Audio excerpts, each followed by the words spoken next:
गरीब भाई की अमीर बहन। किशोर और पिद्दी दो भाई बहन थे। पिद्दी बहुत खर्चीले स्वभाव की थी। वो जितना कमाती अपने ऐशो आराम में पैसे उड़ा दिया करती। लेकिन किशोर समझदार था, घर को साथ लेकर चलना जानता था। अपनी बहन के जितना कमाता तो नहीं था, लेकिन फिर भी वो किसी तरह घर का खर्च चला लेता था। एक दिन पिद्दी किशोर से कहती है, किशोर, तुम थोड़ा ज्यादा क्यों नहीं कमाते? मेरे दोस्त रोज मेरा मजाक उड़ाते हैं। अरे बहन, मैं कोशिश तो कर रहा हूँ। अच्छा सुनो, अगले महीने रक्षाबंधन है, मुझे सोने का हार चाहिए, इससे कम कुछ भी ना लूंगी। अरे दिला दूंगा बहन। किशोर को पूरी रात नींद नहीं आती। उसके दिमाग में बस ये चल रहा था कि उसकी माली हालत इतनी बिगड़ चुकी है, अब वो सोने का हार कहाँ से लाएगा।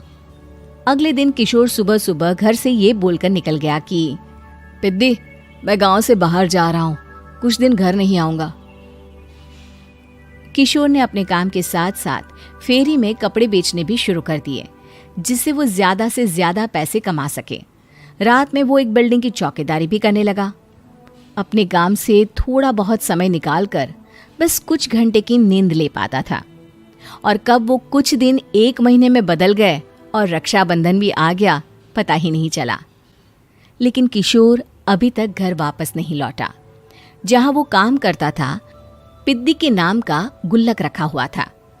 किशोर ने उस गुल्लक को फोड़ा और सारे पैसे इकट्ठा करके एक सोने का हार खरीद लिया। घर में पिद्दी किशोर का इंतजार कर रही थी। तभी किशोर आता है। कहाँ चले गए थे? 4 दिन का कहा था और 1 महीने से पता नहीं कहाँ गायब हो गए थे। मैंने बस एक हार मांगा था और तुमने तो घर ही छोड़ दिया। अरे मुझे थोड़ा काम मिल गया था। कुछ नहीं, सब समझती हूँ, बहाने थे तुम्हारे। अपनी बहन के लिए इतना भी नहीं कर सकते, कैसे भाई हो? चलो यहाँ बैठो, राखी बांधती हूँ। पिद्दी ने किशोर को राखी बांधी। वैसे ही किशोर ने अपनी बहन के हाथ में सोने का हार रख दिया। उसकी खुशी का कोई ठिकाना नहीं था। वो मिठाई खिलाए बिना ही नेकलेस लेकर चली गई और शीशे के सामने अपने गले में हार रखकर देखने लगी।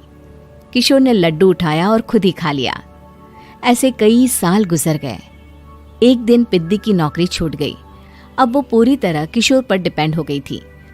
आए दिन किशोर को अपने महंगे महंगे शौक गिनाकर उससे पैसे मांगा करती थी। किशोर, कुछ पैसे देना, मुझे पार्लर जाना है। किशोर बिना कुछ बोले उसे पैसे दे देता। ये क्या, 500? अरे इतने में तो मुझे पार्लर में एंट्री मिलेगी बस। अच्छा, देता हूँ ना ज्यादा। अरे कैसे भाई हो, अपनी बहन के लिए इतना भी नहीं कर सकते। किशोर ने जेब से 2000 का नोट निकाला और उसे दे दिया। किशोर गरीबी में रह लेता था, लेकिन अपनी बहन को कभी कोई कमी नहीं होने देता था।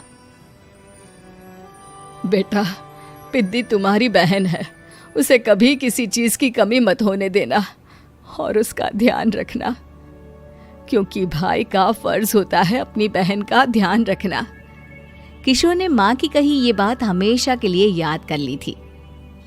शायद माँ की इसी बात की वजह से किशोर पिद्दी की हर जिद पूरी करता चला आ रहा था।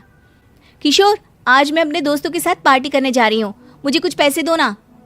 किशोर पिद्दी को समझाता है, लेकिन पिद्दी नाराज होकर चली गई और अपने कमरे में सुबक सुबक कर रोने लगी। किशोर अपनी जेब से कुछ पैसे निकालता है और पिद्दी को दे देता है।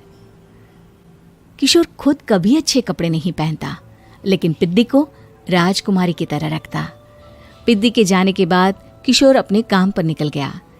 एक तरफ पिद्दी अपने दोस्तों के साथ मस्ती कर रही थी, तो वहीं दूसरी तरफ किशोर पैसे कमाने के लिए कड़ी मेहनत कर रहा था।